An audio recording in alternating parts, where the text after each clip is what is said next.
What happens when an entire nation, millions and millions of people, decides to just say no? No to an empire, not with weapons, but with a quiet, powerful, collective refusal to cooperate. That's the incredible story we're getting into today. When you look at pictures like this, you're not seeing an army marching to war. This is something else entirely. This is the sound of a nation waking up. These huge processions became a common sight, a people united not by force, but by the sheer power of an idea. So, the big question is, how on earth did this happen? To really get it, we need to rewind the clock, back to the years right after the First World War. For India, it was a time of unbelievable hardship and simmering anger. The whole country was at a breaking point. The stage was absolutely set for a massive change.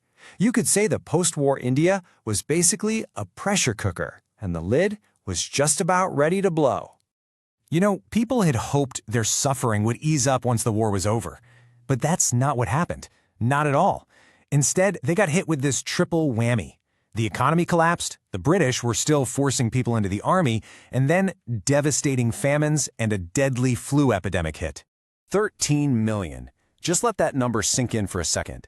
An estimated 12 to 13 million people died from the famines and the epidemic alone.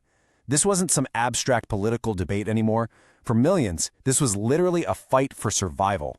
And right at this critical moment, a new leader returns to India, and he comes with a totally radical new way to struggle.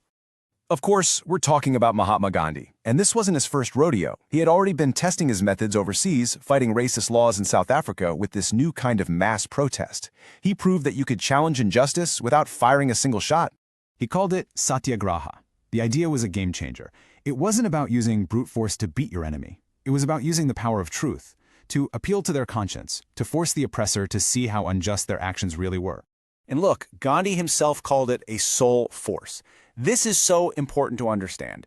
This was not passive resistance. It was an incredibly active, nonviolent battle for truth and justice. So after a few early wins in local campaigns, Gandhi felt it was time to take this idea nationwide.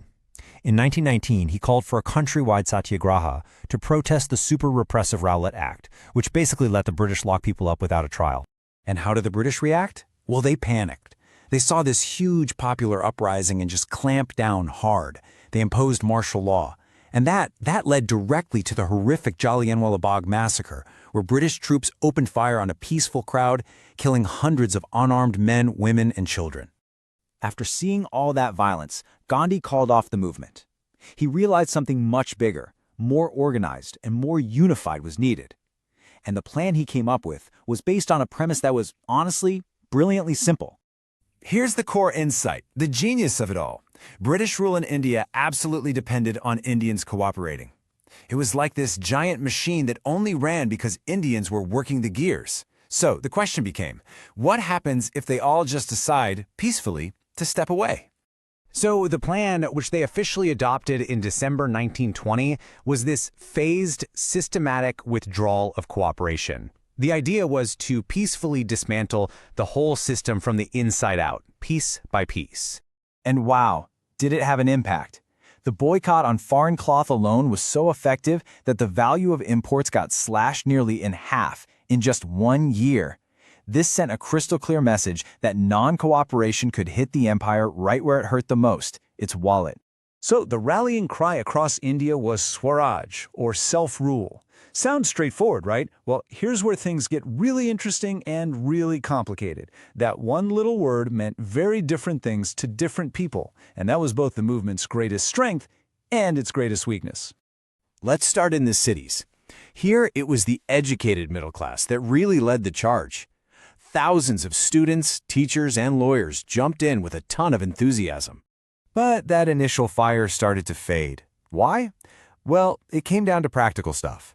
The Indian-made khadi cloth was way more expensive than the mass-produced foreign stuff, and it took a long time to get alternative Indian schools and courts up and running.